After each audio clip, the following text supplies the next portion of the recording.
Assalamualaikum warahmatullahi wabarakatuh. Alhamdulillah rabbil alamin. Wassalatu wassalamu ala khatamil anbiya'i wal mursalin nabiyyina Muhammadin wa ala alihi wa sahbihi ajma'in. Amma ba'd. Para jamaah yang dirahmati Allah, alhamdulillah pagi ini kita bisa bertemu lagi, dan kita berharap mudah-mudahan pertemuan-pertemuan kita benar-benar menjadi pertemuan yang mendapatkan ridho dari Allah Subhanahu wa Ta'ala. Amin. Para jamaah yang dirahmati Allah, kita ini adalah seseorang yang bisa berbahagia atau sebaliknya bersedih bukan karena sesuatu yang kita hadapi. Jadi sesuatu yang menjadi objek yang selalu kita hadapi itu tidak akan menentukan apakah kita itu akan menjadi orang yang berbahagia atau bersedih. Semuanya itu akan bergantung pada cara pandang kita, dan bahkan lebih utama adalah sikap kita terhadap apa yang kita hadapi. Ada kalanya kita ini bisa berbahagia hanya karena satu hal yang sangat sederhana, dan sebaliknya kita juga bisa bersedih karena ada sesuatu yang sangat sederhana yang kita hadapi dan kita dapatkan.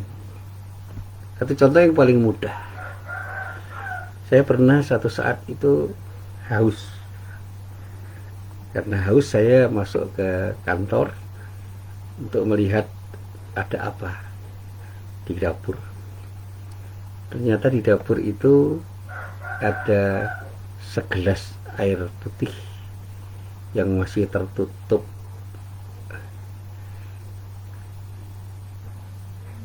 Dan kemudian saya ucapkan alhamdulillah, saya bisa mendapatkan segelas air putih yang insya Allah itu akan bisa mengobati kehausan saya. Begitu saya minum, alhamdulillah, sejuk sekali. Dan saya merasa bahagia hanya karena seteguk dua teguk air, dan kemudian saya habiskan satu gelas air itu. Ternyata begitu habis, saya merasa badan saya segar sekali dan bahagia sekali waktu itu, karena saya mendapatkan sesuatu yang benar-benar saya butuhkan. Sebaliknya saya bersedih ketika ada persoalan yang sederhana yang saya alami. Ketika saya itu mau bepergian dan sudah pada saat harus berangkat, tiba-tiba hujan deras. Akhirnya saya kecewa. Kenapa harus hujan deras di saat ini, di saat saya harus pergi dan saya tidak punya payung? Jadi hanya karena hujan deras yang tiba-tiba datang, saya bersedih. Dan itulah yang kemudian saya renungkan, ternyata kesedihan itu terkait dengan sikap saya terhadap peristiwa hujan deras yang tiba-tiba datang. Dan kebahagiaan saya itu tiba-tiba terjadi hanya karena seteguk dua teguk air yang ada di dalam gelas yang belum diminum oleh orang. Nah, demikian juga ketika saya menghadapi masalah-masalah yang besar, saya mulai berpikir, kenapa saya harus bersedih ketika harus menghadapi persoalan ini? Ketika saya melihat bahwa persoalan itu adalah sesuatu yang menjadi tantangan bagi saya untuk menyelesaikannya, dan saya yakin atau percaya diri bahwa saya bisa menyelesaikannya, saya yakin saya tidak akan bersedih karena saya bisa melakukan tindakan yang terbaik untuk menyelesaikan persoalan yang saya hadapi. Dan betul, ada persoalan besar yang saya hadapi, dan betul-betul bisa saya selesaikan semuanya dengan cara yang terbaik. Dan pada saat saya selesaikan semuanya itu, saya benar-benar bahagia. Salah satu persoalan besar itu adalah ketika saya harus menghadapi ujian berat karena saya sakit di waktu saya masih menjadi mahasiswa. Saya pernah sakit tifus dan sakit saya itu berat sekali, dan saya hampir tidak punya optimisme untuk hidup lagi karena beratnya sakit itu. Dan pada waktu itu saya sudah tidak bisa berjalan. Saya terbaring di tempat tidur. Saya akan berjalan kaki dari tempat tidur ke kamar mandi. Untuk turun dari tempat tidur saja rasanya berat sekali karena badan itu lemas dan terasa panas. Tapi alhamdulillah, di saat saya itu bangun malam dan saya bisa melaksanakan sholat tahajud meskipun harus dengan bertayamum karena saya tidak punya kemampuan untuk mengambil air wudhu di kamar mandi, disitulah saya menangis dan bermohon kepada Allah, ya Allah, berikanlah sesuatu yang terbaik untukku saat ini dengan cara apapun yang kau mau, agar aku bisa mendapatkan sesuatu yang terbaik dari kenikmatan yang kau berikan kepadaku. Dan ternyata doa itulah yang kemudian membangun sikap optimis saya, dan pada saatnya saya yakin, dengan saya yakin ya, aku yakin bahwa saya bisa keluar dari masalah ini.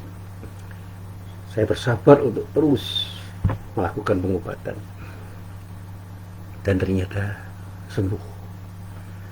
Hampir 2,5 bulan saya sakit, dan ketika sembuh betapa bahagianya diri saya ketika saya mendapatkan kesembuhan dari penyakit saya itu.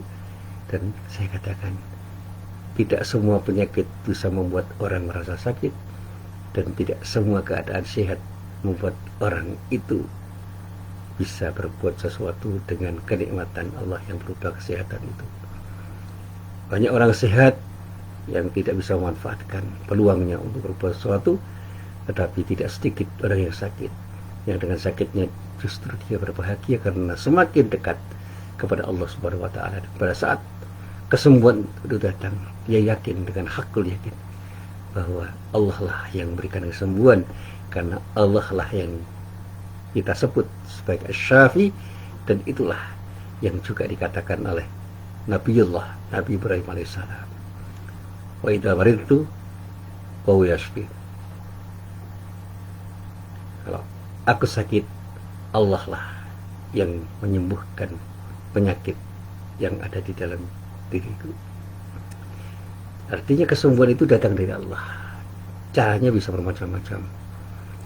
Bisa karena pengobatan mandiri, atau bisa karena pengobatan yang dilakukan oleh orang lain, termasuk pengobatan yang dilakukan oleh dokter. Bukan dokter dan bukan kita yang menyembuhkan, tapi Allah lah yang menyembuhkan dengan sesuatu yang diberikan Allah kepada diri kita.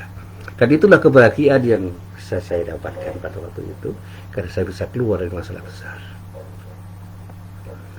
Nah, para jamaah yang dirahmati Allah, inilah yang kemudian menginspirasi saya. Apa kunci utama agar hidup itu menjadi indah? Di saat kita itu bersahabat dengan Allah, disitulah kebahagiaan itu akan kita rasakan. Sebaliknya di saat kita jauh dari Allah, disitulah kehidupan itu terasa tidak indah. Allah mewahyukan firman-Nya yang bisa kita baca di dalam kitab suci Al-Quran. Tetapi sekarang ini banyak orang Islam yang sudah sangat jauh meninggalkan Al-Quran. Jangankan mentadaburi Al-Quran, memikirkan makna ayat Al-Quran, apa yang ditunjukkannya, rahasia serta berita yang terdapat dari ayat-ayat Al-Quran itu, sehingga orang itu dapat mendapatkan manfaat, bisa mendapatkan manfaat berupa hidayah, khasyah, rasa takut kepada Allah, dan bisa beribadah kepada Allah.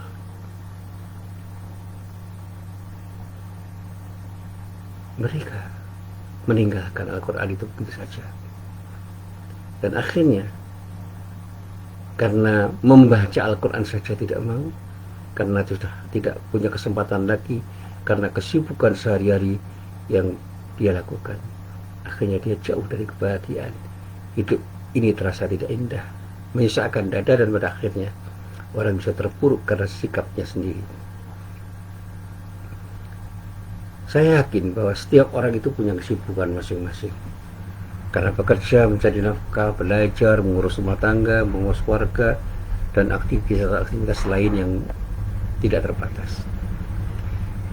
Tetapi sebenarnya kalau kita mau sadar bahwa semua aktivitas yang kita lakukan itu ketika kita tujukan hanya untuk mencari ridha Allah, semua akan mendatangkan kebahagiaan karena kita selalu punya harapan Allah akan memberikan sesuatu yang terbaik dari aktivitas kita. Naudzubillah min dzalik. Ketika orang itu sudah tidak bisa lagi melihat aktivitasnya itu sebagai bentuk pengabdiannya, sebagai bentuk ibadahnya pada Allah, disitulah sebenarnya dia akan menjadi orang yang jauh dari Allah, dan pada saat itulah kemudian orang itu sangat mudah tergelincir ke dalam kesedihan. Sebaliknya ketika orang itu selalu melihat semua aktivitas yang dilakukan itu semua dilakukan hanya karena Allah, dalam hal yang terkait dengan aktivitasnya dia sadar bahwa apapun yang dilakukan itu hanya ditujukan untuk mencari ridha Allah, disitulah hidup itu terasa indah karena dia selalu bisa punya harapan Allah akan memberikan yang terbaik pada dirinya, dan dia selalu memandang apapun yang datang dari Allah itu sebagai sesuatu yang harus dia syukuri, dan pada saatnya dia tidak pernah mengeluh terhadap apapun yang terjadi pada dirinya, termasuk ketika mendapatkan musibah yang bertubi-tubi. Dia selalu mengatakan inna lillahi wa inna ilaihi raji'un. Sesungguhnya kita ini milik Allah, dan kita hanya akan kembali kepada Allah Subhanahu wa ta'ala.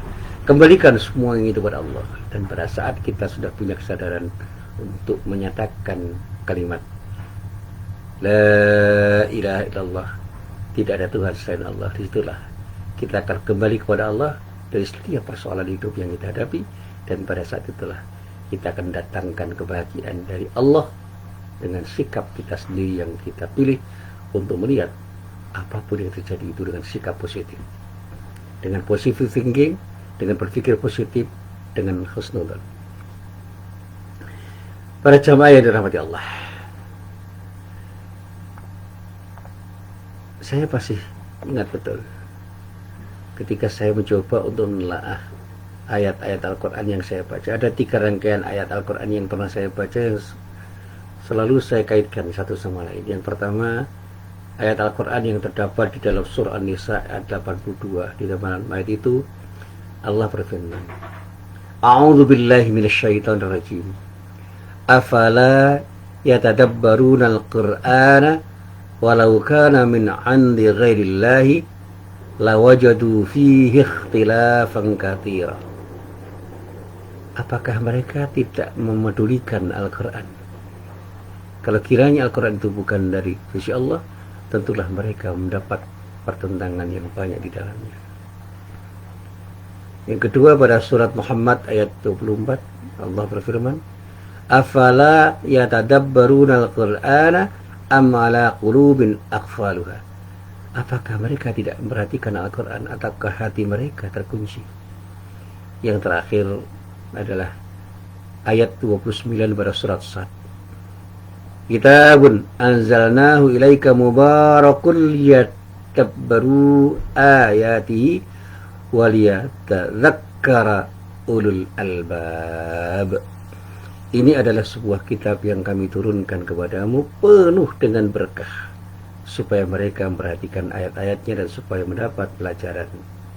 Orang-orang yang disebut ulul albab, orang-orang yang punya pikiran yang jernih, pikiran yang sehat, pikiran yang cemerlang, dan pada saatnya hatinya itu menjadi bersih karena pikiran-pikiran yang cemerlang, dan pada saatnya dengan hati yang bersih dan pikiran yang cemerlang dia akan mampu melihat sesuatu dengan jernih dan akan bisa melakukan tindakan-tindakan yang tepat ketika menyikapi sesuatu yang datang dari Allah Subhanahu wa ta'ala.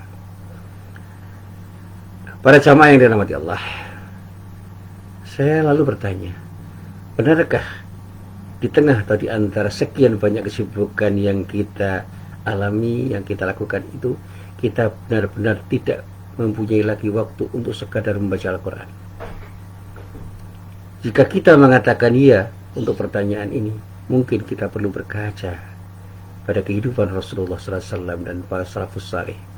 Mereka senantiasa mau berinteraksi secara intensif dengan kitab suci Al-Quran ini di sepanjang hidupnya. Tidak hanya sekedar membaca, tetapi merenungkan maknanya dan kemudian mengeksperimentasikan semua yang dihasilkan dari proses pembacaan dan perenungannya di dalam tindakan nyata. Bagi mereka, Al-Quran adalah wirid atau bacaan harian, ibarat makanan yang wajib dikonsumsi di setiap hari, sehingga ada yang menghatamkan bacaan Al-Quran itu bahkan setiap 10 hari, seminggu sekali, atau bahkan 3 hari sekali. Saya masih ingat tentang sejarah Imam Syafi'i. Imam Syafi'i bahkan menuntaskan 60 kali bacaan Al-Quran pada setiap bulan Ramadan. Nah, tingkat minimal bacaan Al-Quran para sahabat itu juga seperti yang dilakukan oleh Imam Syafi'i itu kira-kira. Bahkan mungkin ada yang lebih baik dan lebih banyak. Bagaimana kita itu menghadirkan Al-Quran pada diri kita, bukan hanya pada lisan kita, tetapi pada hati kita. Bagaimana kita hadirkan Al-Quran di dalam perenungan kita, dan kemudian kita wujudkan Al-Quran itu di dalam kehidupan kita. Saya masih ingat kata guru saya, Pak Cinta Tamin, gak usah banyak-banyak baca Al-Quran itu, cukup 1-2 ayat, tetapi renungkan dalam-dalam, lalu eksperimentasikan di dalam kehidupan nyata. Maka kamu akan merasakan kebahagiaan hidup karena Allah bersamamu. Itu nasihat yang sangat baik. Berkali-kali saya mencoba untuk membaca 1-2 ayat, kemudian saya renungkan dan saya amalkan. Saya merasakan betapa indahnya ketika kita mau berinteraksi dengan Al-Quran. Seolah-olah Allah hadir pada diri kita, dan pada saat Allah itu terasa hadir pada diri kita, kita merasa nyaman, merasa tenang, merasa tentram karena kita merasa terlindungi. Karena bersama Allah semuanya akan bisa kita lakukan dengan nyaman, karena Allah yang menunjukkan jalan menuju sesuatu yang kita tuju. Nah, para jamaah yang dirahmati Allah, komitmen para pecinta Al-Quran itu sedemikian rupa, karena mereka punya keyakinan yang sangat mendalam bahwa kunci kesuksesan, rahasia kemenangan dan kebahagiaan hidup itu tersimpan di dalam kitab suci Al-Quran itu. Ketika mereka mendekati Allah dengan membaca kitab suci Al-Quran dan kemudian membacanya dengan sangat intens, merenungkan maknanya dan kemudian mengeksperimentasikan di dalam kehidupan nyata, mereka akan mendapatkan ketenangan hidup. Kebahagiaan itu terasa indah di dalam hidup ini karena Allah hadir bersama dirinya. Jangan terlalu banyak membaca Al-Quran hanya karena mengejar kuantitas. Bukan berarti tidak boleh membaca banyak-banyak, tetapi tingkatkan kualitasnya. Di saat-saat ketika kita itu punya waktu yang luang, jangan pernah kita biarkan waktu luang itu untuk tidak membaca Al-Quran. Di waktu malam, di waktu siang, di waktu pagi, di waktu sore, hadirkan Al-Quran pada diri kita dengan membaca dan merenungkan maknanya. Dan insya Allah intensitas kita ketika kita membaca Al-Quran itu akan sangat mudah membuat kita itu mampu meraih kebahagiaan dari Allah. Dan untuk membangun kedekatan dengan Al-Quran, bacalah, dan renungkan maknanya. Jangan pernah kita tergoda oleh apapun yang membuat kita lemah untuk selalu berdekatan dengan Al-Quran. Jadikan Al-Quran sebagai teman kita setiap saat dan pada saatnya. Baca. Renungkan maknanya dan kemudian amalkan di dalam kehidupan kita. Niatkan diri kita untuk bersahabat dengan Al-Quran karena Allah. Upayakan terus-menerus dan banyaklah berdekatan dengan Al-Quran dengan ikhlas kata Allah. Insya Allah kedekatan kita pada Al-Quran itu akan menciptakan kebahagiaan. Kita akan mendapatkan sesuatu yang terbaik dari Allah, karena renungan-renungan yang ada di dalam firman Allah itu akan mendatangkan kebahagiaan tersendiri bagi diri kita, karena kita merasa dekat pada zat yang akan selalu mendatangkan kebahagiaan. Efek ketagihan yang positif ketika orang itu sudah mencintai Al-Quran itu akan dirasakan setiap orang ketika bersentuhan dengan Al-Quran. Begitu dia bersentuhan dengan Al-Quran, ada keindahan tersendiri karena dia mencintai Al-Quran. Dan pada saat cinta kita kepada Al-Quran itu hadir, insya Allah Allah akan mencintai kita karena cinta kita pada firman-firmannya. Allah akan selalu hadir, dan untuk itulah Allah akan menjadikan diri kita itu menjadi orang yang berbahagia karena kehadirannya. Dan dalam hidup ini saya rasakan betapa indahnya ketika kita dengan Allah, dan betapa sulitnya kita akan dapatkan kebahagiaan ketika kita jauh dari Allah. Dan karena kita punya sesuatu yang disebut sebagai surat cinta Al-Quran yang datang dari Allah berupa kitab suci Al-Quran, mari kita renungkan, kita coba membaca Al-Quran dengan perenungan yang tinggi untuk menghadirkan Al-Quran di dalam hidup kita, sehingga pada saat kita itu bertindak, jangan pernah lupa hadirkan Al-Quran di dalam tindakan kita, hadirkan Al-Quran di dalam hati kita, hadirkan Al-Quran di dalam cara berpikir kita, hadirkan Al-Quran di dalam setiap ucapan kita, sehingga setiap ucapan dan tindakan kita benar-benar mencerminkan Al-Quran yang hadir, Al-Quran yang hidup, Al-Quran yang menyatu di dalam hidup kita. Dan inilah yang saya katakan kebahagiaan karena kita bersama Allah. Insya Allah dekat-dekatan kita kepada Allah dengan berapa banyak membaca Al-Quran, dan semakin indah lagi ketika kita baca dengan perenungan yang tinggi, dan pada saatnya kita coba untuk kita amalkan di dalam kehidupan kita sehari-hari. Insya Allah sehari-hari kita akan dapat kebahagiaan itu, karena Allah lah yang menghadirkan kebahagiaan itu pada diri kita, sehingga hati kita menjadi hati yang bersih, kita punya qalbun salim, dan qalbun salim yang hadir itulah yang akan menjadikan kita semakin mengerti arti hidup ini, karena hidup ini akan terasa indah ketika kita bersama Allah. Insya Allah bersama Allah kita bisa. Ayo kita mulai bertadabbur untuk membaca Al-Quran dengan intensitas yang tinggi, dan pada saatnya kita baca, kita renungkan ayat-ayat Allah itu dengan satu keyakinan bahwa inilah surat cinta Allah yang dihadirkan oleh Allah pada diri kita. Dan insya Allah dengan membaca Al-Quran yang penuh dengan kekhidmatan kita ketika kita membacanya, kita akan selalu mendapatkan bahagia hidup, dan pada saatnya di dunia dan akhirat pun kita akan mendapatkan kemenangan dari Allah, kemenangan untuk meraih kebahagiaan dalam rangka untuk menjadikan diri kita menjadi orang yang bisa meraih kebahagiaan hidup kapanpun dan dimanapun kita berada. Para jamaah yang dirahmati Allah, inilah hasil perenungan saya, dan mudah-mudahan ini bermanfaat untuk siapapun yang mau mendengarkan dan mencermati apa yang saya katakan. Mari kita coba dan istafti qalbak, tanyakan pada hati Anda masing-masing, apakah kita sudah melaksanakannya, dan ketika sudah melaksanakannya, apakah benar kebahagiaan itu terjadi sebagai akibat dari kedekatan kita kepada Allah Subhanahu wa ta'ala. Billahi taufiq wal hidayah. Assalamualaikum warahmatullahi wabarakatuh.